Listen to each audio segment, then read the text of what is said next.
Welcome back to Reason and Theology, joined by returning guest Timothy Flanders. We're going to be talking about the papacy and Pope Leo XIV specifically. Is he the true pope, or is he an anti-pope? There have been a few conversations where people have been exploring those. In fact, Timothy just had a show recently with Dr.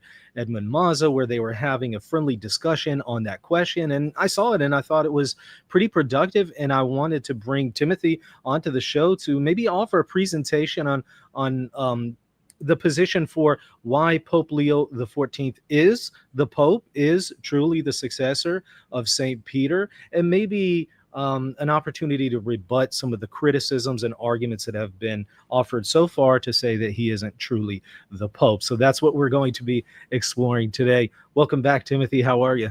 Oh, glory to Jesus Christ. Too blessed to be stressed. I want to shout out my friend, Dr. Mazza, who taught me that phrase. So I'm not here to dunk on my friend, but we are going to present something else, kind of taking a different approach to it. I don't know if my presentation is going to live up to the show description. Just spoiler alert here, but I'll try. Whatever you got, it will be great. It sounds like y'all had a really productive conversation. Y'all had some disagreement, and that was interesting to see the way some of the questions were being navigated. But I wanted to bring you on to maybe explore a little bit more a steelman position for why Pope Leo XIV truly is a successor of St. Peter, especially in anticipation, I think that there are going to be some people in the future challenging that thesis, especially whenever they see, perhaps, maybe, I don't know the future, but if Pope Leo XIV continues to function in continuity with Pope Francis, especially in some points of tension in the past, that some people were concerned about, and in fact maybe even caused them to question whether or not Pope Francis was the Pope. I think as that continues to unfold in this pontificate, there will be an increased amount of questions regarding whether or not he is a successor of Peter. And so I think it's important to maybe go ahead and explore the question. But what you'll be doing, of course, is offering a defense, a steelman defense for him being the successor, while engaging maybe some objections in, of course, a respectful way. And so I thought you would be an ideal person for the job, especially in the way that y'all had a very respectful conversation with Dr. Edmund Mazza. I thought that was very helpful. So yeah, I wanted to bring you on for that. Really excited. I understand you got a PowerPoint presentation for me. So what I'll do is I'll go ahead, put that on the screen. I'll just get out of the way. I'm going to be here listening. When you're done with the presentation, I'll come back in, just ask a few questions, and then we'll take some audience questions. So y'all can ask your questions there in the chat. I do, however, recommend that you maybe hold off until towards the end of the presentation, and make sure to tag me at Reason and Theology. That way I know it's a question rather than a comment that you're having with somebody else. Okay, so we will explore audience questions, but just keep that in mind. All right, so Timothy, if you want to just go ahead and take it from here, I'll get out of the way and see you got your presentation. Let me go ahead and add that on the screen. Cool. Okay. Yeah, so the title of this presentation is On the Judgment of Truth Regarding the Pope. First of all, spoiler alert, I'm a layman with zero authority in the church. So you can take my word for what it's worth, which is zero. So I'm just going to pass on what I know as far as I can tell, and I'm doing my best here so y'all can share what y'all have to say. But I am the founder of a lay apostolate, meaningofcatholic.com, and that's in the capacity as a layman, as a member of the lay apostolate that I speak. So just to get that out of the way, you can go to meaningofcatholic.com or meaningofcatholic.substack.com for all the rest of the content. This presentation is going to cite some other writings. So if you want the footnotes, go to all the writings and whatnot. I provide some footnotes, but there you go. So first of all, I am a Latin Rite traditionalist. This is an important aspect because the term traditionalist is used to justify various positions, which might become sedevacantists. And I'm not here to condemn sedevacantists as not Catholic or terrible human beings. I think they are pious Catholics doing their best, just like I'm doing it. So we're all trying to do our best here. But if you're wondering what is traditionalism, go to what are the non-negotiables of the trad movement at 1 Peter 5. Our lay apostolate, meaning of Catholic, is not traditionalist. We actually try to broaden the scope of Catholic, not just traditionalist, just so everyone's aware. Okay, so I believe that the issue of the Pope is a spiritual issue first and foremost. It is canonical and magisterial, and those are aspects to the question. But in my opinion, I think the most important aspect is a spiritual aspect. That's the first part. Because as Catholics, we need to know who the Pope is through most of history. Some of our forefathers didn't know who the Pope was, but at least they were in communion with the Pope as far as they knew. So lay people do not need to have a PhD in canonical law to be in communion with the Pope, and that's the important part. What they really need is just this, which is reverence, the mother of all virtues. So this is coming from our trad godfather, Dietrich von Hildebrand. He is called by some the doctor of the Church of the 20th century. And he says this in Art of Living, page 3, quote, "Reverence is the attitude that can be designated as the mother of all moral life. For in it, man first takes a position toward the world that opens his spiritual eyes and enables him to grasp values," end quote. So it's another word for humility, but I think reverence in English really captures something very essential. And that is what Hildebrand talks about in this book. He says that you have to have reverence for being itself to even know what the truth is. This is the foundation of ancient philosophy when the Greeks is wonder. You have to have wonder, i.e. reverence, for being itself, for truth itself, before you can even understand anything about the truth. And why is this so important for the Pope? You're going to find out in just a few minutes. But I think this is so critically important. The reverence then becomes being himself, of course, God himself. And this, of course, translates to the second greatest commandment, which is love thy neighbor as thyself, reverence for persons. Now, here's some powerful words from Holy Scripture, which help us to ground ourselves in the spiritual realities that we need to have deep within our souls before we can even approach this question. If you don't have these things in your souls, it's really difficult to talk about canonical stuff and whatever, because this spiritual foundation we're trying to lay here, this is the foundation for the canonical authority of the church and the magisterial authority of the church. And this is the presupposition of all of these other things. So we have to have these things in our hearts and our souls, and before we can enter into what's going on. So reverence for words is reverence for God. Words communicate truth and charity or not. And this is important because this is where we talk about somebody says heresy or not. And then we'll talk about formal material heresy and whatnot. And that all this plays into it. Matthew 12:36. "Every idle word that men shall speak, they shall render an account for it on the day of judgment." The Greek here is argon, or argon, which is idle, lazy, thoughtless words. "If any man speak, let him speak as the oracles of God." 1 Peter 4:11. This is what we need to have with reverence with our speech. And this has to do with the way we speak on the internet or anywhere. And so this goes into this question, which I'll get into in just a minute. James 3. "But the tongue no man can tame, an unquiet evil, fully of deadly poison. By it we bless God the Father, but by it we curse men who are made after the image of likeness of God." 1 John 4:20. "If any man say, I love God, and hateth his brother, he is a liar. For he that loveth not his brother, whom he seeth, how can he love God, whom he seeth not?" Why is this important? It is because we have to have this reverence in our words and our speech, in our encounter with another person, and eventually we're going to talk about the encounter with the person of the Pope, of course. Some spiritual writers, St. John Cassian institutes Book 5, quote, "It is dangerous to judge others because, being unaware of the need or the motive out of which they do things offensive to us, but either correct or excusable in God's sight, we put ourselves in the position of having judged them rashly. In this, we commit no small sin by thinking of our brothers other than we ought," end quote. And this is one of my favorites. I just encountered this from St. John Climacus, Ladder of the Divine Ascent, step 4.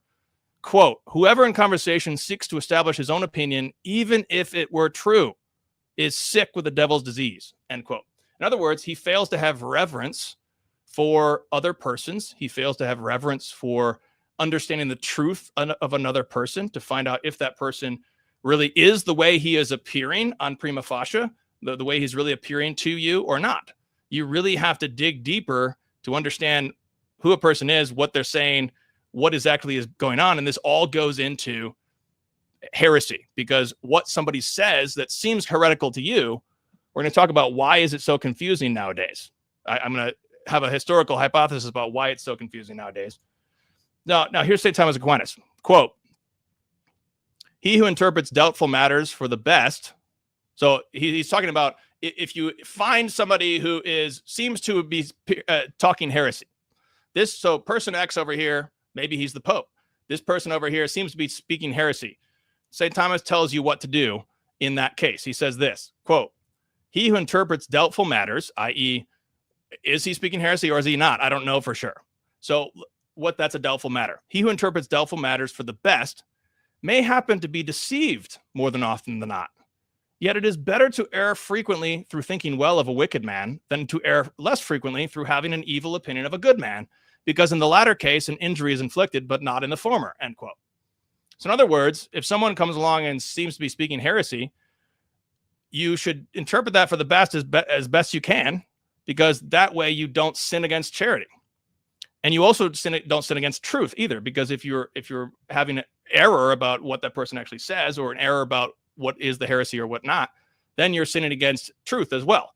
Whereas if you think the best of the person, you're safer. You're safe from any sin. Now, just a side note, the reason I'm saying all this is because I grew up Lutheran. I was really into Messianic Judaism for a while. I was Eastern Orthodox. And finally, by the grace of God, I became Catholic. And I know from personal experience that the more irreverent I was regarding other persons and what they were saying, the more it turned me away from the faith. Because as Catholics know, as viewers of the show know, many non-Catholics have misunderstandings about what we actually believe as Catholics. And so we need to ask, we're asking those non-Catholics, hey, can you have a little reverence for what I'm about to tell you? Because I'm going to explain to you what the Catholic faith really is. It's not this misunderstanding. So I know that this is the only way I became Catholic, not because I'm good or anything, or certainly I'm not reverent. It's just the grace of God. But I know that the more irreverent I was, the further away from the faith I was. So this is how we come to know the reality. Now let's move into the canonical aspects of this. Now I'm going to talk about the Inquisition. Nobody expects the Spanish Inquisition, and you did not expect this for this presentation, perhaps, but the Inquisition is a perfect example of the canonical institution of the Catholic Church, which puts into practice all of these spiritual realities that I just explained. Why is that? First of all, the Inquisition means to ask questions. So it's not, so what would happen was somebody is denounced. So let's think about what happened among our pagan forefathers in Northern Europe. If you're from Northern Europe like I am, our pagan forefathers, somebody had an accusation against another. And so then that person was beat up, or he was drug in front of a king, and the king was angry that day, so he got killed. That was their system of justice. The Catholic Church comes along and says, no, you can't just kill people based on hearsay. You can't just, that's just a recipe for chaos. We have to ask questions. And that's what that's what the word means. Inquisition means to ask questions. So this was a canonical procedure when there was a lot of confusion going on, especially in Spain, with very different religions going on with what was going on in the Great Conquista, and all sorts of things where there were heretics who were hiding out and trying to be secret, but then there are also just good Catholics who were being denounced by bad Catholics. And so the Inquisition is like, okay, let's ask them questions. Let's bring them in. Let's ask them a question. Okay, what do you mean by that? You, so-and-so said you were a heretic. Okay, what did you say? What did you mean by that? You ask questions. This is the canonical procedure. This is, and we're building up to actually get to the Pope as well. This is just all the foundation we need to lay before we get to the Pope. So this is the public order of the church. It's visible, living, clerical authority.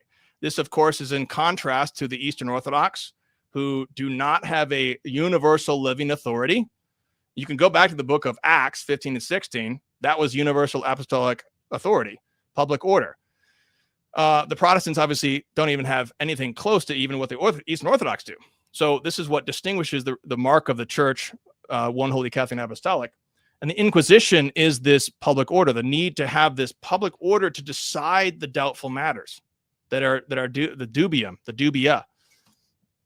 So here's where we need to make a very important distinction, and that is between dogmata and disputate questiones.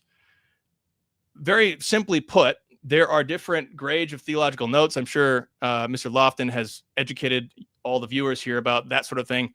But we can just kind of distinguish them into two, just to simplify everything, and that there are dogmata, dogmas, and these are the things that every layman has to know these things to save their souls. And we have to teach them to our children. Now, that's strongly distinguished from disputate questiones, which means disputed questions. So those are all the different things that the clerics and the clerical theologians, because there's lay people who are theologians nowadays, but all the clerics are they're debating and disputing about all these different speculations and different things like that. Those things are not necessary for lay people to know to save their souls. We don't have to get a PhD in all these disputed questions to make a decision on that. So this is where the Inquisition comes in and says, okay, what exactly do you mean? Are you just sort of speculating on some disputed question, or are you really questioning the dogmas? Because then we've got trouble. Then we've got a heretical situation. Over here with the disputed questions, that's a disputed matter. You can't become a heretic if you take a different position on a disputed question. That's not a heretical position. That's just an allowed opinion. So here's the key. No layperson can judge the disputed questions, but merely the dogmatic teachings, i.e., is this proposition heretical or not heretical persons. In other words, parents, we have to know what the dogmas of the faith are because we have to teach our children. So we have to know, we need to know the difference between dogma and heresy. We're not required to know all these disputed stuff. It's not our job. Clerics and their theologians, they can work those things out. Not our job as lay people. Now, only clerics can judge a person to be a heretic. This is where we get into the distinction between a material heretic and a formal heretic. Material heretic is somebody who is making a good faith error in his faith. He believes something heretical, not through his own fault, but he's totally ignorant. He might even be invincibly ignorant. And the difference is a formal heretic is obstinate. He's got a problem in his intellect, but more importantly, he's got a problem in his heart and his will. His heart is proud. That's the main issue. And going back to what we said in the Reverence, if your heart's proud, you're not going to know the truth. Just like you need to have reverence in your heart. So, and this is the key distinction, because even in the canonical tradition, so jumping ahead to our papal discussion, in the canonical tradition, it's a disputed question as to how this actually works if the Pope were to be accused of heresy, if that's even possible. But the main thing is that if it's even possible, if we grant that it is possible, we need to also say that it's the crime of heresy, not the proposition of heresy. The crime of heresy refers to, I am an obstinate heretic. That's the thing that's the real problem. We can deal with material heretics. We just, you know what, Father Joe, you were misinformed. Let me inform you. And Father Joe, because he has a humble heart, reverent heart, he'll say, oh, thank you for correcting my material heresy. Now he's not a heretic. No problem. Boom. That's what the Inquisition could do. Most of the Inquisitions resulted in nothing. If you actually compare the people who were executed on the Inquisition compared to the people who were executed in the English witch hunts, it's just an insane astronomical difference, because the Inquisition just asked questions. Well, what did you mean by that? So, side note, this is the baptism of Roman culture. So here's another proof that we need to have this public order, because even the pagan Romans understood this. Acts 25:16, quote, "It is not the custom of the Romans to condemn any man before that he who is accused have his accusers present," not online, but actually present, because they didn't have the internet back then, obviously, "have his accusers present and have liberty to make his answer to clear himself of the things laid to his charge," end quote. So this is a basic idea of Romanitas, the Roman civilization. And obviously this is the story of the book of Acts. This is how St. Paul gets to Rome. But this was a result of the Romans' love of good order, not from their love of truth. The Romans didn't love truth like the Greeks loved truth. But at least they had this going for them. And that's how Christendom was born. And this is how we get something like the Inquisition, where we have a system of public order and law. In theory, obviously there's abuses. Any human institution will have abuses. People are corrupt, whatever. Now, let me get back to this, because this is the important point when we get into the Pope in just a minute. Going back to this distinction between the dogmata and the disputate questiones. So put another way, every person must judge and even, quote, preach dogmata, according to Lumen Gentium 11, at least to themselves, if not their children. Lumen Gentium 11 says that parents are the first preachers of the faith to their children. In other words, like I said, we have to know as parents, we got to know what these dogmas are, because we got to save our own souls by believing the dogmas and then putting them in practice. We got to teach those to our children. And so we're preaching them, quote unquote, preaching in the domestic church, not in the liturgical church, not in the public church, of course, but in the private domestic church. That's where we're preaching the faith in our domestic church. So we are catechizing ourselves and our children, but not based on all these disputed questions that the theologians can take care of. So even if a layperson identifies heresy from a layman, like I said, only clerics can really judge if that person is a layperson could say, someone comes along and denies that Jesus is the Son of God. I, as a layman, I can say that's a heresy. We can all say that. We're celebrating the Council of Nicaea this year. But is that person actually a formal heretic? That's not me to judge. Not me to judge. So I can try to win that soul over, try to, win their hearts and instruct the ignorant with the spiritual work of mercy. And if they're obstinate, perhaps they are a formal heretic, but I can't really judge them. I can't put them in front of a canonical clerical court because I'm not a cleric. So not my job to do. I can do my best, but that's all you can do. So the point is that we can't actually label somebody a formal heretic unless he's been labeled a formal heretic by the clerical authority. This all goes into papal heresy. Why? Because there is no teaching, there's no definitive Catholic teaching on papal heresy. There's no text like this. I've as I said, I speak with respect towards sedevacantists and the various different forms of sedevacantism, but I've said this publicly various times in writing and on videos. Where is the text that proves that this question has been resolved definitively? The tradition rather contains various opinions, but no Pope or Council has definitively decided between them. In terms of, first of all, one, can the Pope become a heretic? That's the first question. And then if he does become a heretic, what then happens? And then there's various opinions from there. Does he immediately lose his office even if he just believes in a heresy? If he's like materially heretical, does that happen? Or does he does he believe a heresy, but then the church has to somehow judge him with the cardinals somehow? Or on the other hand, does he never lose his office forever? That's a third opinion. There's even a fourth opinion where you do lose your office, but you have to be judged to understand when you've lost your office by the church. So there's so many different opinions as to like, how does that actually work out if it even is impossible? And there's no definitive teaching on that. So this is the problem. It is a disputed question. It's a disputed teaching about what would happen even if this is even possible. And so I'm a layman. I have no authority to decide this. And anybody who comes along and gives me a text, I've never seen any text. All the texts that I've seen to try to prove this are not definitively deciding this question. The thing about definitive decisions, here's the good news, lay people. We don't have to ask questions as to whether or not this is definitive or not, because it's manifestly infallible. Everybody knows the Immaculate Conception is infallible. Everybody know that. No problem. It's manifest.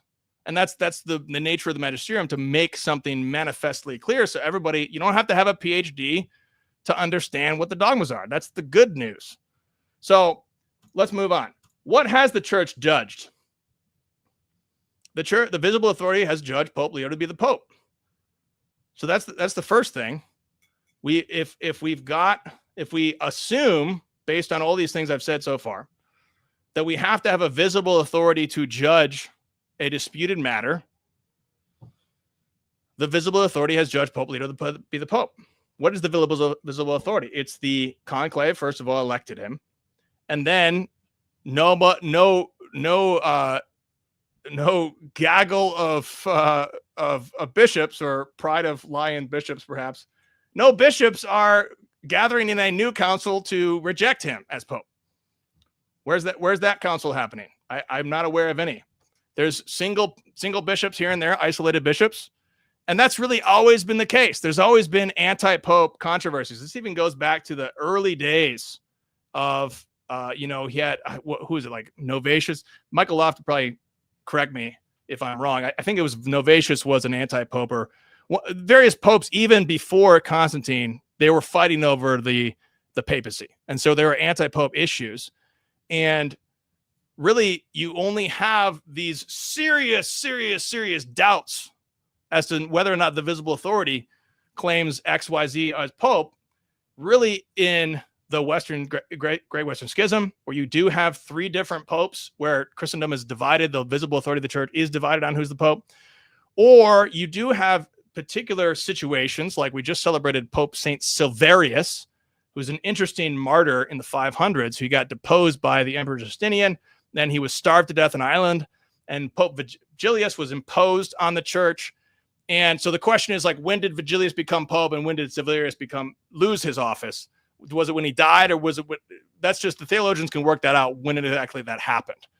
But those are the areas of when is the visible authority of the church in doubt.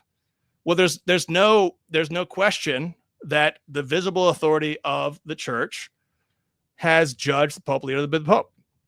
So if we assume we need the judge, the universal judge, and the judge has judged this, then we have no reason to not accept it. However, wait a second. But what about, is Prevost a heretic? Did he espouse heresy before his office? Well, what has the church not judged? All right, now here, let's go into Pope Francis.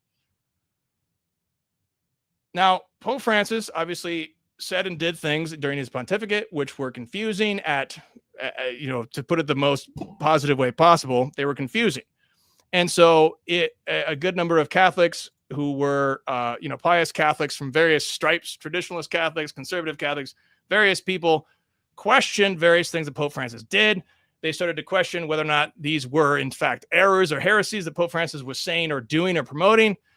And the chorus of this questioning continued and increased over time during Pope Francis's pontificate. So there's various opinions.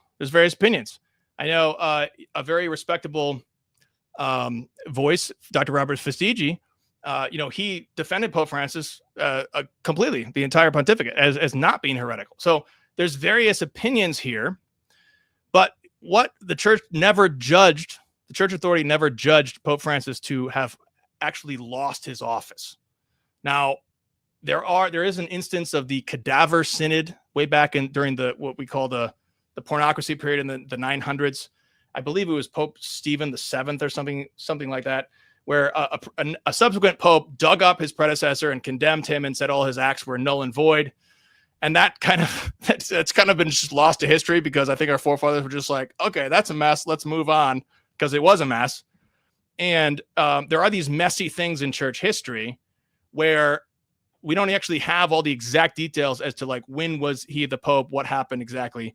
St. Alphonsus Liguori, doctor of the church, and this is, I need to credit Edmund Mazza here, because he brought this quote to my attention. And St. Alphonsus Liguori mentions how it does not matter how a pope becomes a pope. It could be by subterfuge, it could be by simony, it could be by evil things. But what matters is that the whole church accepts him as pope, and then he's pope. And that's it. Because the reason is because the lay people, we don't have to have, like I said, we don't have to have PhDs in canonical authority to work out all these details. We just need to know there's a pope and be in communion with him. So there has been no judgment regarding Pope Francis. Perhaps in some future acts of some future pope would make some kind of distinction or clarify whatever regarding Pope Francis, but that's never happened. It's not happened, and nobody has the authority to do that except for the clerics, except for the cardinals. So no cardinals have done that. There hasn't been a cardinal definitive decision about any of Pope Francis. Nothing definitive. So as far as we're concerned, Pope Francis has been the Pope all throughout his pontificate. And the alleged heresies of Father Prevost are even less definitive. So if there's alleged that he fell into some kind of heresy before he was elected, That's even less definitive than anything Pope Francis said or did.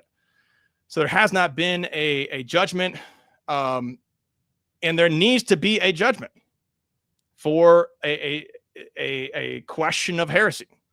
And this is because we have to have reverence. That's how we actually know anything at all. And that's why God established this public living authority through the Pope, through the bishops, and eventually the cardinals, who were set up later by ecclesiastical authority. So even if it were proved that Pope Leo was a heretic before or after assuming office, the church has never definitively decided what to do with a heretical pope, even if that was even possible. This is what I've said previously. Therefore, anyone who judges that Pope Leo is not pope, as opposed to a pious doubt, which is Catholic, like I said, like if you if you are piously questioning, you're not falling into a material heretical situation because your heart is still reverent. You have to have reverence for the church authority. Now, so anyone who says that, who judges that Pope Leo is not the Pope, in my view, I think he's making himself the Pope, since he is judging more than what any Pope has ever judged. So if someone comes along and says, well, the church teaching on heretical Pope is XYZ, well, excuse me, no Pope that I've ever heard of has ever definitively decided that teaching. So you're basically making yourself the Pope. You're saying you're more of a Pope than all the other popes combined. I think that's a recipe for irreverence. That's totally contrary to what I'm trying to say is the foundation here, which is reverence. So if you want more on that, you can go to my article, 1 Peter 5, Sedevacantism and the SSPX, clerical questions that need not concern the laity.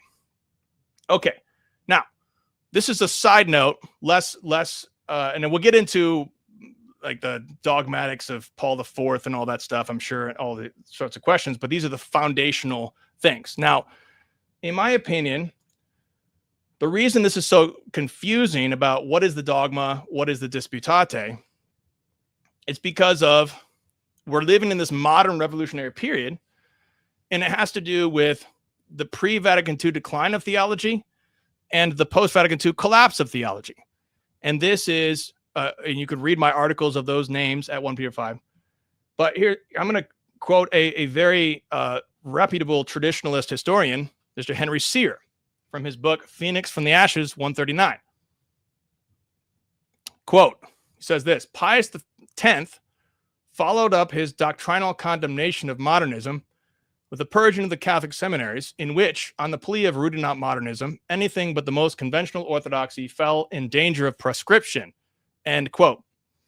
So Mr. Sear notes how this ended up imposing a, quote, strict school of integrism on the middle ground of the church, which was, quote, Western clericalist and scholastic, papalist and historically short-sighted, end quote. This overreaction to modernism ended up, quote, holding to Thomism as the bastion of orthodoxy to the extent of considering any lapse from the pure word of St. Thomas as inherently unsound, end quote. So these are basically talking about there was an inquisition going on before Vatican II, but there was excesses, and there was too many excesses. There's always been excesses in every, like I said, there's abuses, but in this revolutionary period, there were too many excesses. So the critics of this period, which have some weight, I think, as I said, the arguments from the critics, in the name of the Holy Office, unauthorized clerics were judging disputate instead of dogmata. So the Benigni, not Bunini, different guy, he was the one who ran the Solidatium of Pianum, which was the crusade against modernism. And he was judging republicans in the name of monarchy.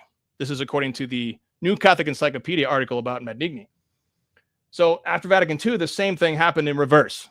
So clerics were overturning dogmata and claiming that dogmata were actually disputate, which were overthrown by Vatican II.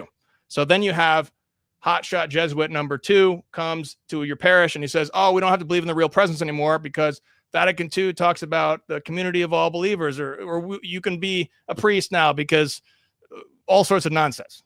But that's just, it's the same confusion in reverse. So before Vatican II, there was an err on the side of an excessive strictness in some ways. And the overaction after Vatican II was an erring on the side of too much freedom. So we had sort of an excessive inquisition on the before Vatican II, and then after Vatican II, we've got an excessive non-inquisition. And so this is, I think, in my opinion, the explanation for why is it so confusing nowadays. Many people, many good Catholics, we would wish that heresy would be denounced by the Pope. The Pope would impose the anathema. This is what we advocate here over at 1 Peter 5, according to Dietrich von Hildebrand.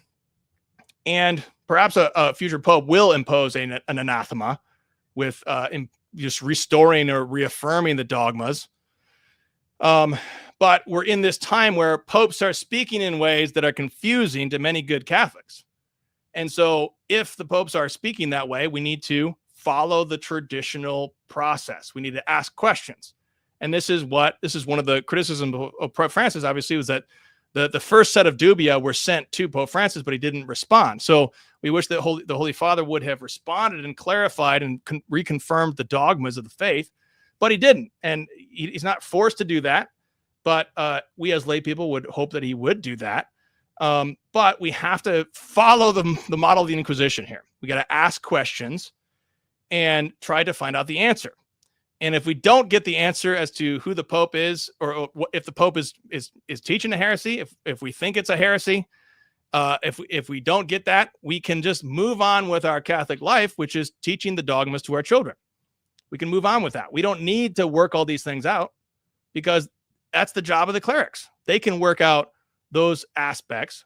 We need to do our duty, which is just teach the faith, share the faith, evangelize, but we can leave the clerical questions to the clerics. So that is my presentation. Lofton, over to you. Questions? Yeah, thank you so much for that. If y'all can go ahead and put some questions there in the comment section, I would love to hear from y'all. Make sure to put it to @Reason and Theology. Yeah, so very, very thorough and excellent presentation. So it looks like you're saying that there's a difference between a person judging the Pope and saying he's not the Pope versus just simply saying, I have some kind of doubt out of piety. I think you called it a pious doubt. Can you maybe explicate the difference just a little bit more, maybe flesh that out? Sure. So we had a conversation over at 1 Peter 5 regarding the position of Dr. John Lamont and Dr. Edmund Mazza. And they had doubts about Pope Francis, but they still were in communion with Pope Francis. So they still communed at the local parish, which mentioned Pope Francis's name. Mm-hmm. And so they were saying, I have a pious doubt, but I'm leaving the actual judgment to the church authority. Mm-hmm. And that's totally different than, I am going to judge this for certain that Pope Francis or anybody Pope has lost the faith. I'm going to go over here and set up my own altar with my own sect and say everybody else doesn't have sacramental grace but me. Sades, I'm not sure if that's exactly what you teach or not, but this is just an extreme example of what I mean. So like if somebody has a pious doubt, like, pious doubts in the Great Western Schism, we have a real confusion, serious confusion. Who's the Pope? We don't know exactly. But it's okay. We could just continue to go to our local parish, and the clerics will work that out, and they did in that case. So that's what I mean in that big distinction, because you're making yourself the Pope. You don't have reverence anymore. There's no reverence in your heart. Then we have a problem. But if you have reverence in your heart, you're going to continue to commune with Pope Francis because you're not the judge. And can you talk a little bit about the question of if people heresy? If a private individual says, I think this act is heretical, what does the data show on whether or not, does the Pope automatically lose office, or does the College of Cardinals have to come and judge him, or maybe an imperfect ecumenical council? Can you talk a little bit about that? Because I think that a lot of people will say, well, I think this Pope teaches heresy, therefore I believe he isn't the Pope, because if somebody teaches heresy, how can the heretic be the head of the church, kind of thing? Maybe if you could talk a little bit about that. Well, reference the y'all need to go to Dr. John Joy, mm-hmm. because he wrote a very good text called Disputed Questions on Papal Infallibility, which talks about basically all the different questions that were left over from Vatican I. Vatican I essentially resolved the question of whether or not, first of all, Vatican I is all about fighting against the enemies of the church in the 19th century. It's not about Eastern Orthodoxy, Eastern Orthodox, not about you. We love you, but it's not about you. It's not even about the Protestants. It's about the rationalists who are denying the church has any authority to teach the truth whatsoever. And so that's the purpose of Vatican I, is to answer them. And those anathemas totally destroyed all of their presuppositions, because it said that number one, the church is infallible, and the Pope is the primary organ of that infallible church. And so the anathema contained in Vatican I is saying, yes, the church is infallible. The Pope shares in that infallibility of the church when he speaks ex cathedra with those particular conditions. In regards to all the other questions that you just mentioned, can the Pope become a heretic? Many believe that Pope can never become a heretic, even privately. That's the opinion of Albert Pigius. Gasser's Relatio specifically said, we're not trying to resolve that question. We're just going to set that aside. We're not teaching that. We're going to set that aside. There's other opinions. Does he immediately lose his office?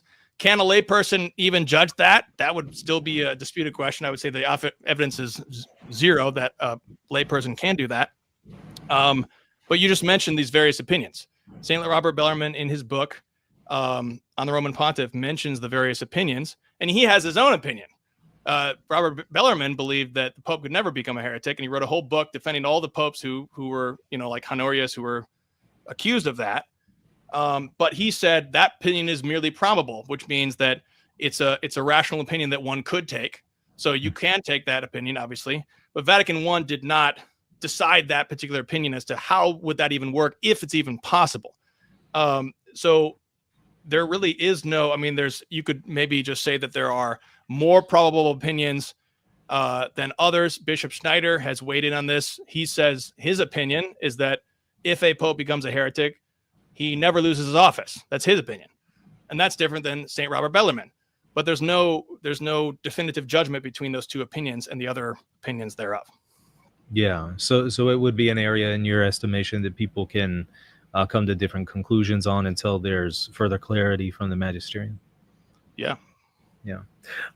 So another question here, you bring up Honorius, and so this is something that I've noticed a lot. So, for example, at the Eighth Ecumenical Council, Constantinople IV, it talks about the question of Honorius, and it does actually identify him as teaching heresy. Now, whether or not he's a heretic, different question, but the Eighth Ecumenical Council does mention that. But then at the same time, it also anathematizes anyone who judges Rome. And it basically restricts the only one who can judge Rome is Rome. So it seems to indicate that only a living pope can judge a predecessor pope, but nobody can judge the living pope and say that he's a heretic. Either they can't say that in a council, they can't say that in a letter, they can't even say it, in some kind of oral way. It seems to indicate. How do you maybe understand that in light of some people saying that, hey, I think the Pope is a heretic? Would that be an offense against what the Eighth Ecumenical Council says, or do you understand that a little differently? Well, first of all, let me clarify, because I'm not good on my Eighth Ecumenical Council history No here, like you are, because I know. So first of all, you're talking about 869, right? Not 879. Correct. 869 to 870 instead of the Eighth Ecumenical Council for the Orthodox. Now, was 869 the one that reaffirmed the formula of Hermistas as well? Do you remember? Yes, it did. Yes, okay. in a more abbreviated form. Yes. Okay. Well, first of all, I think the thing we gotta say is that the first millennium church used the word heresy not the way that we're using it today, because they didn't make a distinction between formal and material heresy. Honorius was condemned after he was dead. So by definition, he cannot be a formal heretic in that sense, because they didn't question him. They didn't follow that process. So when they condemned, the Fifth Ecumenical Council condemned dead people too. So they're just saying, if this thing that this guy said, if you understand this in a heretical way, then that guy's a heretic, in the sense of his teaching understood in a heretical way is heretical. That guy may or may not be a formal heretic, but they weren't making this distinction. They weren't as concerned about that. So, I mean, I wonder, and I don't really know the answer to your question because I haven't like looked at all the context of those statements. Sure. But I wonder if what they're trying to say is like, yes, this like Nestorius, all these other names and what they taught in the heretical fashion, those guys are heretics in that sense, including Honorius. But nobody can actually judge the living Pope because the Pope has to be the one to confirm the Ecumenical Council itself. Yeah, so, right. So it would, but then this is the whole quandary of like, what would happen if it did happen? Right. Yeah. So it seems like what was happening contextually was Photius was accusing Rome of heresy, and then Rome in this council in Constantinople came back and said, Photius, you can't say that because nobody can judge the Pope except a Pope. And that was the case of, what happened with the Sixth Ecumenical Council and with Honorius. It was Pope Leo II who confirmed that council and allowed it to participate in that. So in other words, they were just telling Photius, you can't say this, whether in a council, whether in a tract, whether in a writing, and we anathematize you for it. And they also said that Dioscorus had previously done something similar. And so to me, it just seems like it's at odds with anybody who would say in their private judgment that the Pope is teaching heresy. I just don't see. Is this after Photius does the encyclical to the Eastern Patriarchs? Yes, and it's in response to that's that. A very interesting. That's an interesting proof text. That I feel like, what they point out is not only can you not judge the Pope by saying he teaches heresy, either in a council or even in a letter or even in just like an oral speech. It specifies those things. So I guess that's what has confused me with some people who have come out and said, the Pope is teaching heresy. I just think, well, how does that work with, the Eighth Ecumenical Council and its judgment against Photius, who attempted to do the same thing, but then it corrects them saying you can't do this. So that's the only reason why I was asking that. Yeah, well, that's a really interesting question. I'd be, because like the Eighth Council, as you know, has a strange canonical history. Sure. Because absolutely. It's just a mess because it very much is, accepted the 879 as abrogating the 869, but then scholars are debating this to this day. So I wonder what did Bellarmine say, or what did the Latin scholastics say? He seemed to appeal to this to substantiate his claim. But yeah, it's a really complex case, and whether or not, and this is in reference to Canon 21 from the council, whether or not Canon 21 is on the books, I think the point, however, is there's a moral prohibition against this because they're anathematizing anybody who would do it, and I would think so. Whether the canon still applies today, on the books, would be different than the moral principle of no one judges the See of Rome except Rome itself, and I think it might be insightful to help at least give some insight into these discussions and some of the stuff that we're seeing taking place here. So that was the only reason why I brought it up. Yeah, that's interesting because I don't know the history of, because Bishop Schneider in his text on the heretical Pope, he mentions the fact that the 1917 Code of Canon Law, and the other problem is that the Eastern and Western codes of canon law traditions are totally different too. Sure. Because I know that there are certain canons in the West that say no one can judge the Pope except in the case of heresy. Exactly. But the 1917 code, they took that one out. So it's like, but on that point, so the Eighth Ecumenical Council is saying the same thing. Nobody can judge the Pope except in the case of heresy, but it's only Rome who can determine that Rome is in heresy. That was its argument. So yeah, but you're pointing out an interesting point here with the current Code of Canon Law kind of dropping that out. But yeah, whether or not it applies canonically, different question. I think, however, there might be a moral principle there. Yeah, I agree. That was still applicable. Yeah. Yeah, I think that. Yeah, go ahead. Well, no, I was just going to shift gears just briefly. What's your estimation on Pope Leo before becoming Pope? As Cardinal Provost or just Bishop. Have you seen anything that would alarm you to indicate, oh, this looks like it's heretical in nature? Or do you think that all of those instances that people might refer to, it looks like they can be harmonized with maybe a hermeneutic of continuity and continuity with Catholic dogma? Yeah. So first of all, I think that we need to, in order to have reverence for a person like Pope Leo, to understand where he's actually coming from, we have to understand Peru, just like we have to understand Poland to understand St. John Paul II. In my opinion, this is critical to understand John Paul II. John Paul II talks about freedom. He's talking about Polish freedom. He's not talking about American freedom of religion. That's a totally different concept.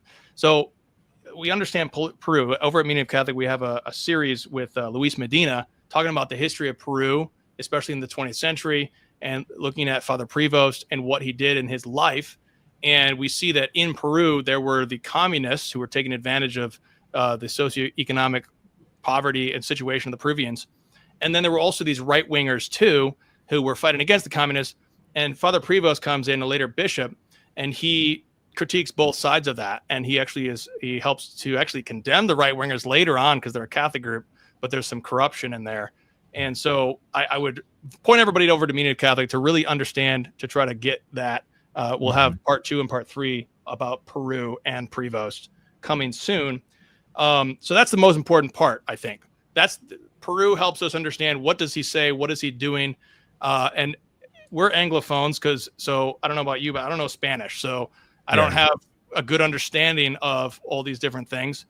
The only thing that I think that I've ever seen that approximates a serious thing is the death penalty, and that's because the main reason why this is so a good example to me is because the death penalty is a doctrine that directly affects the laity in particular, and not the clerics. This is where I was trying to talk about lay people and clerics here, and the clerics their job is to deal with all the theology, but it's the lay people's job to inflict the death penalty. That's only lay people can wield the temporal sword, as St. Paul says.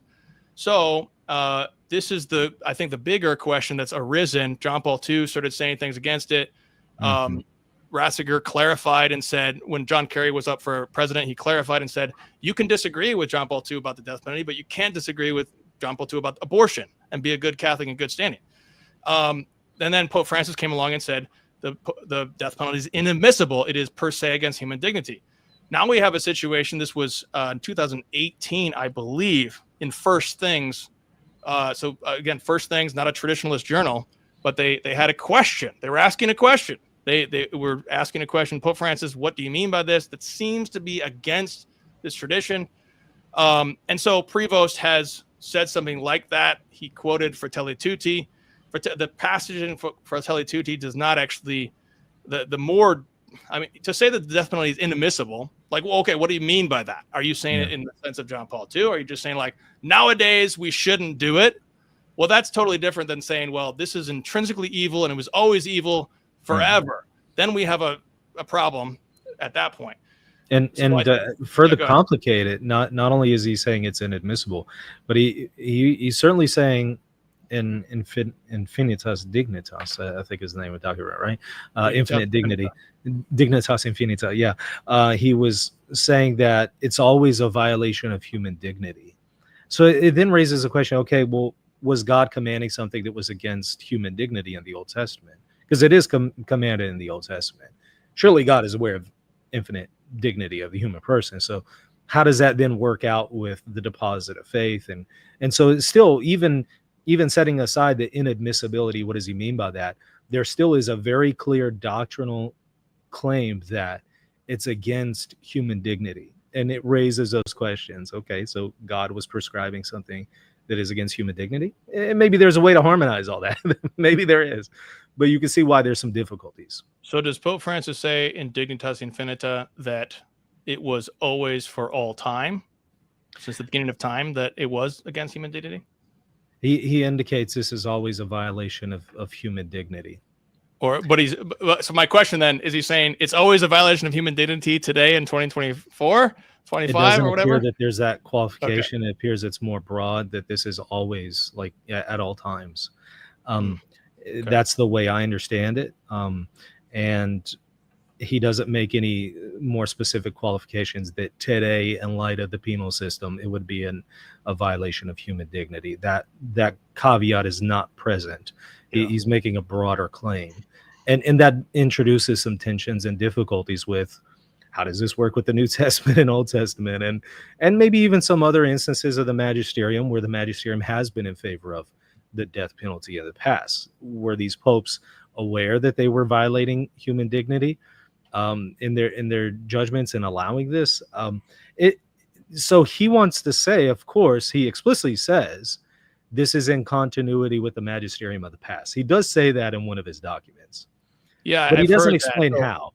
Yeah, so if you mean He doesn't continuity explain with how, Papal too, however. then okay, fine. That's He not a says problem. it, but it's kind of like, you remember at Vatican II in its document on religious dignity, or human dignity, it talks about how everything that they're saying here about human dignity and religious dignity, or actually, remind me the name of the document. Why am I confusing multiple documents? Dignitas Humanae.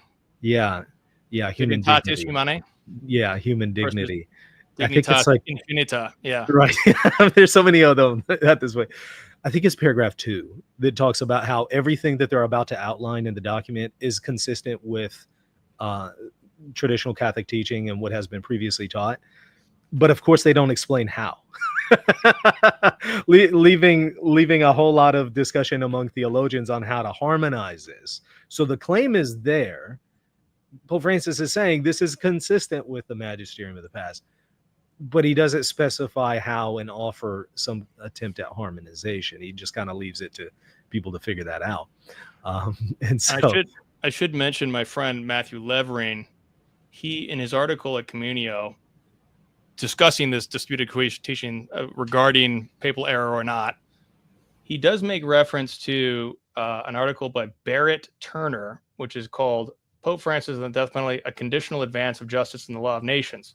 That's from Nova et Vetera 2018, which appears to advance another position here to try to resolve this tension and figure out what's going on here.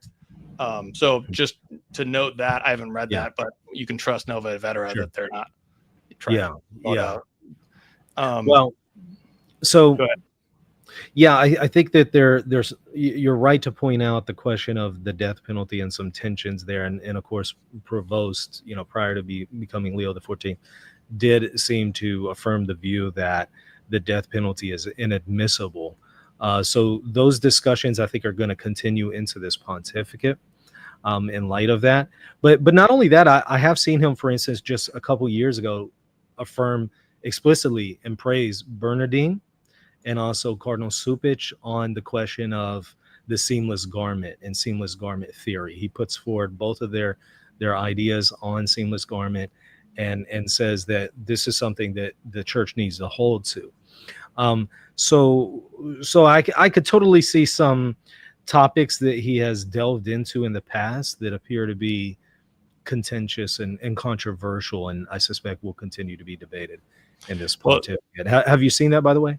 I didn't know about Supich and Bernardin, but if you think about Peru, that makes complete sense that he would say that, because I mean, Bishop Father Prevost has only lived in the United States, a couple years since he was ordained a priest. And so he's spent most of his priesthood and his episcopacy in Peru or in Rome when he was head of the Augustinians.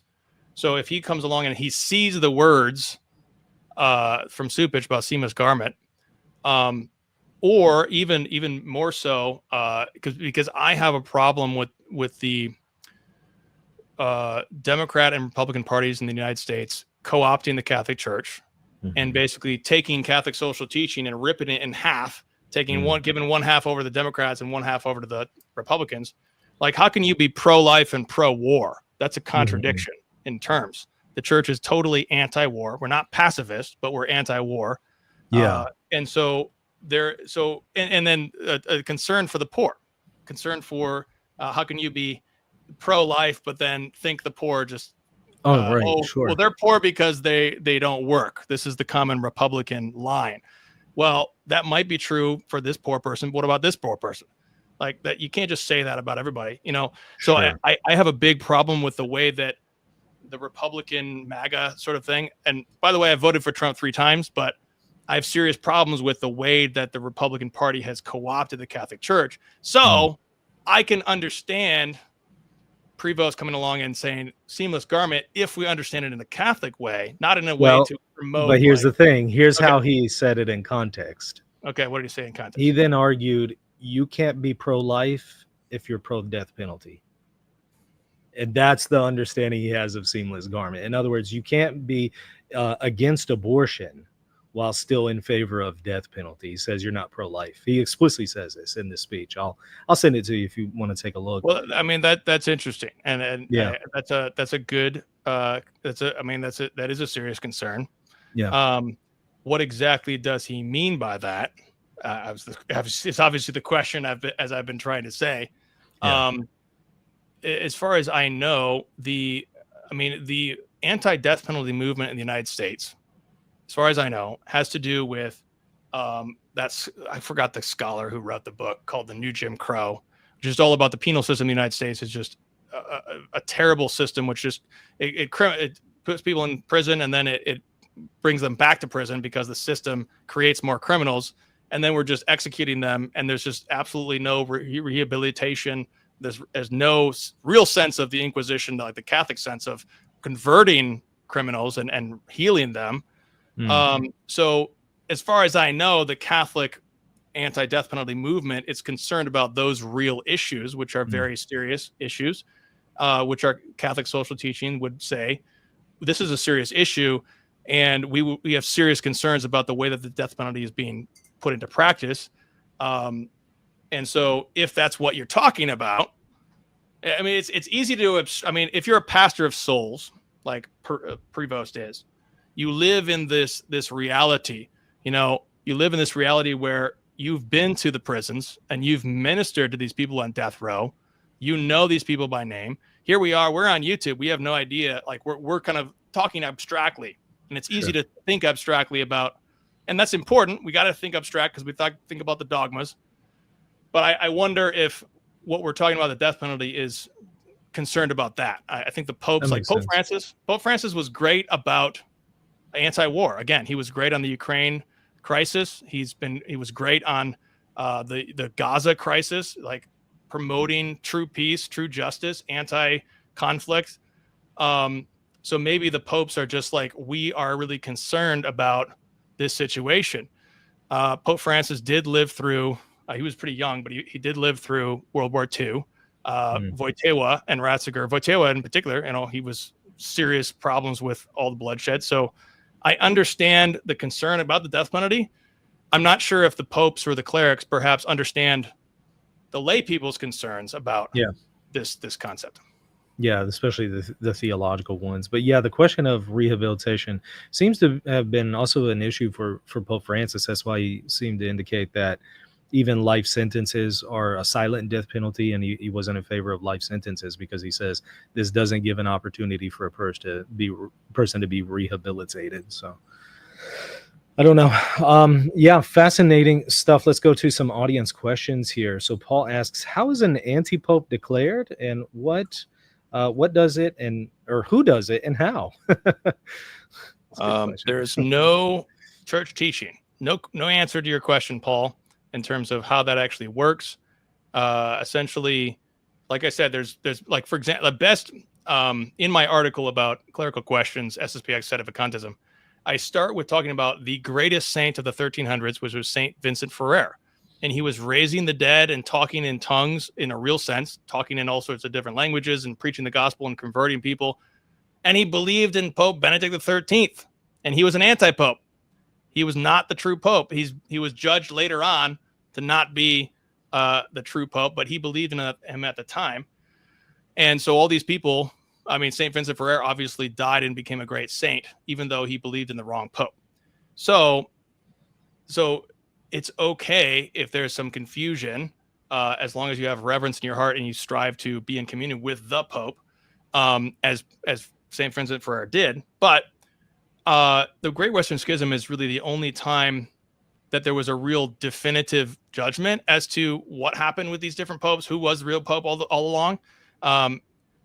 As far as I know, the various other little details, like I mentioned, like Silverius versus Vigilius, or various, the theologians can debate as to like what year did that actually happen, what month, what day did that actually overlap, who was the pope and who was not. But then the tradition, like kind of the universal consensus, condemns certain other anti-popes, all the different like kind of minor anti-popes that have arisen over time.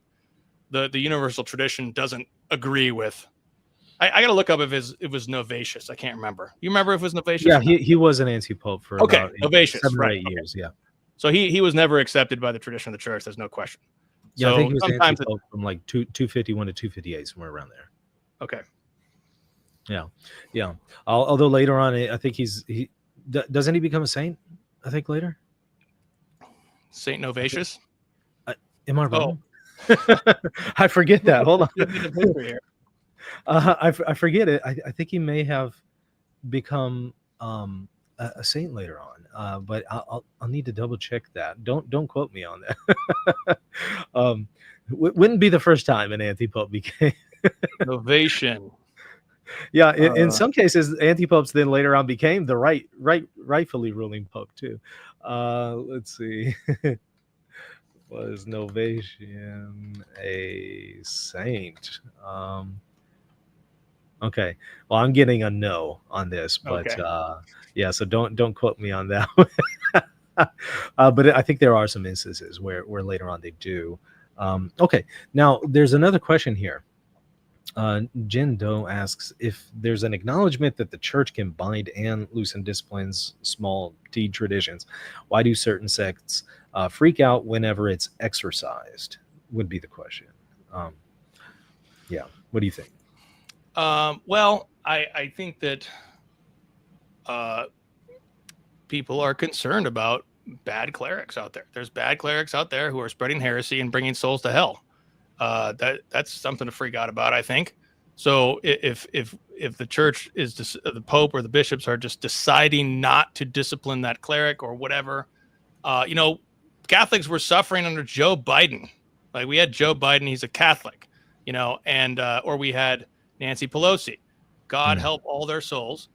Nancy Pelosi was excommunicated or technically barred from communion by her bishop, and then the bishop of Washington D.C. said, "I'm just not going to follow that." So it's enough to freak out about because there is an unborn Holocaust going on. And I would, we should freak out about that in a good way with some zeal.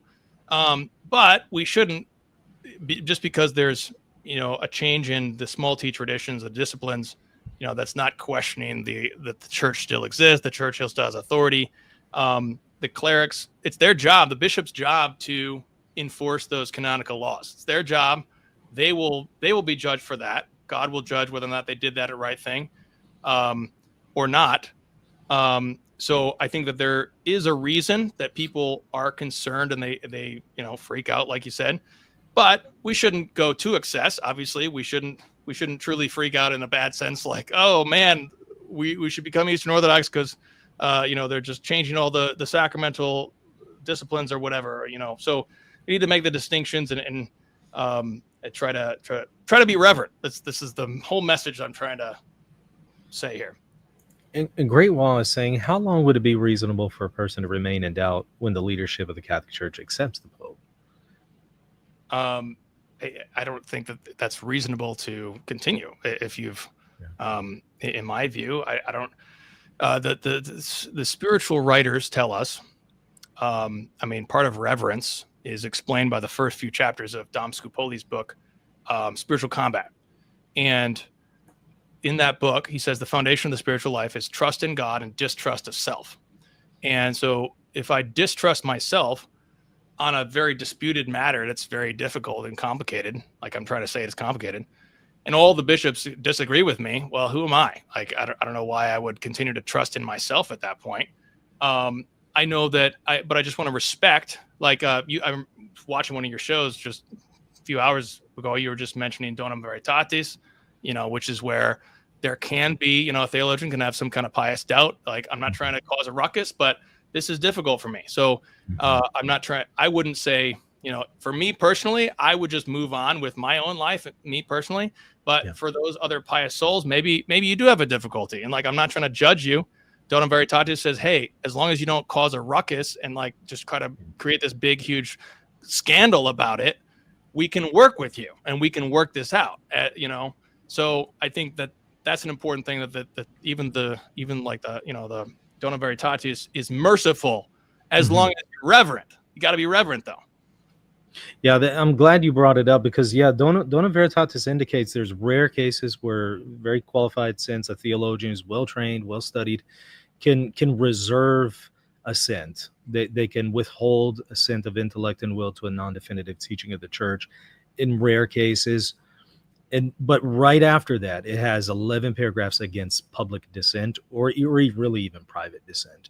So dissent would be actual rejecting of the teaching. It prohibits that in all contexts, but it does allow for a private withholding of assent, which would still be open to the truth of the proposition, as opposed to dissent that just says, no, this is wrong and I'm opposing it.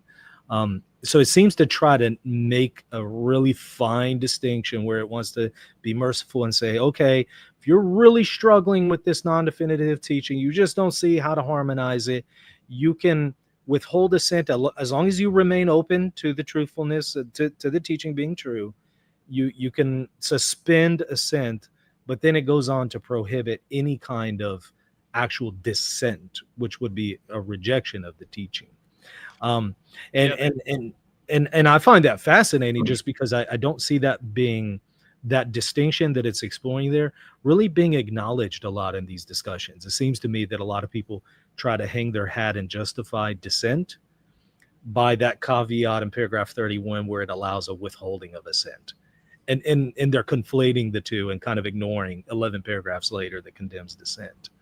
So I'm glad you brought that up. What are your thoughts about that? So I know a theologian of the church who is a professor at a university who's so he is I said clerics and clerical theologians because theologians traditionally speaking are clerics, but there's a lot of lay theologians. So this is a lay theologian, works at a Catholic university, and he was just because a good Catholic university would have the professio fidei, where you have to take an oath and you say I swear to these 1, 2, 3, these 3 theological notes, and the third one is religious submission of mind and will to all the non-definitive teaching.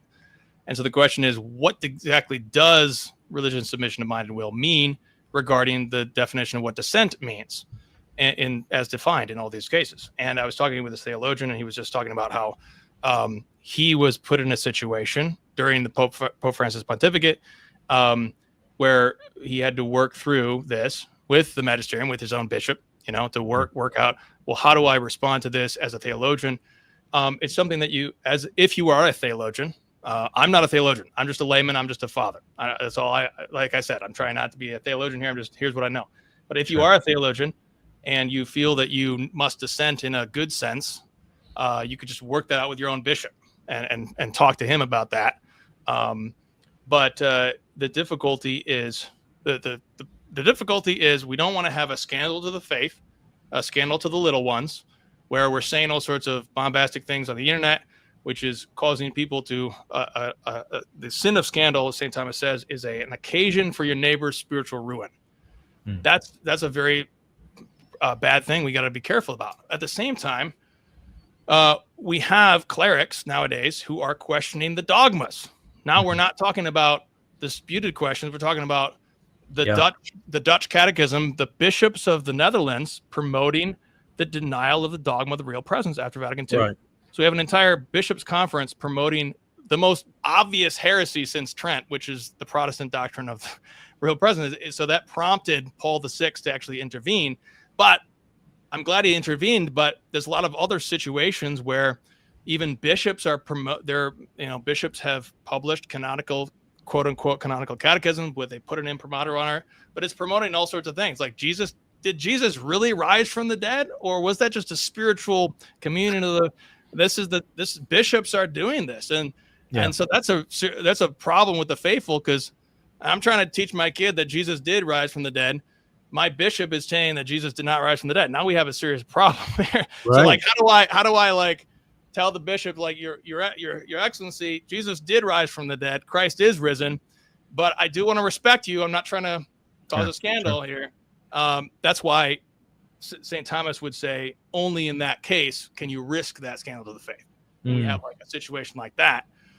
Not if the bishop is saying some disputed teaching, something else where I don't really know exactly what he's saying exactly, and it's not my job to work that out. Is he talking about the prevalent nature of the de auxiliis controversy of grace, then I have no idea. It's not my wheelhouse. I could leave that to him. But if he's talking about the resurrection of Jesus, then we've got a problem. Oh yeah, absolutely. Has Timothy been standing this whole time? We were talking about that. Yes, he has the stand-up desk, and you know what? I think I'm going to get me a stand-up desk too. I like it. I feel like I'd be a little bit more energetic doing that there. How you feeling over there standing this whole time? It's our forefathers were never. This is the first time in history where men we've had to sit down all day to work. Yeah. And I think it's just unhealthy for your body, your mind, your spirit. Get a stand-up desk, y'all. All right, looking through, just trying to see if there was anything else in the chat here. We're wrapping it up. Okay, I think that's it. So, hey, yeah, go ahead and tell the audience a little bit about your channel and put in any plugs that you would like to plug there. Sure. Well, I know, Michael Lofton, you've done a lot of good work on Eastern Orthodoxy. So I have a book coming out next year published by St. Paul Center. And it's about my conversion story, basically, through Eastern Orthodoxy to Rome. Oh, wow. So that'll be coming out next year. So we're doing more content about that over at Meaning of Catholic. But yeah, y'all can just go to meaningofcatholic.com. The Peru series is coming up with Prevost. We're talking about that. And hoping to get another book out if possible this fall. But the other exciting one we're working on is my friend Maxim Grigorev in St. Petersburg, Russia. He's a Russian Catholic bishop of the Byzantine Rite. And we're writing a book about the Russian elements of Fatima and how Fatima corresponds with all these Russian Orthodox liturgical things we're coming up on the July 13 apparition. And July 13 apparition corresponds with a Russian Orthodox liturgical feast on the same historical day. And all of there's miraculous things with Russia. So we're writing that book. I'm really excited about that because it's just a really cool investigation. So those are some of the things I'm working on. So thanks for your time. Oh yeah, absolutely. And does Timothy have one of those interactive green screen backgrounds like Michael? So they're wanting to know are your books made of cardboard and fake like mine? All of my books are cardboard because I'm not a theologian. People are now saying I'm made of cardboard too. It's an ongoing joke on the channel. I love it. All right. Anyways, thank you so much for coming on, Timothy. Absolutely honored to have you back on. You're always welcome back on, and really enjoyed this, and appreciate you coming on and doing this presentation. Yeah. Thanks, Michael. God bless. God bless. All right. We'll see y'all later. Everybody hit that like button, hit the subscribe button. God bless.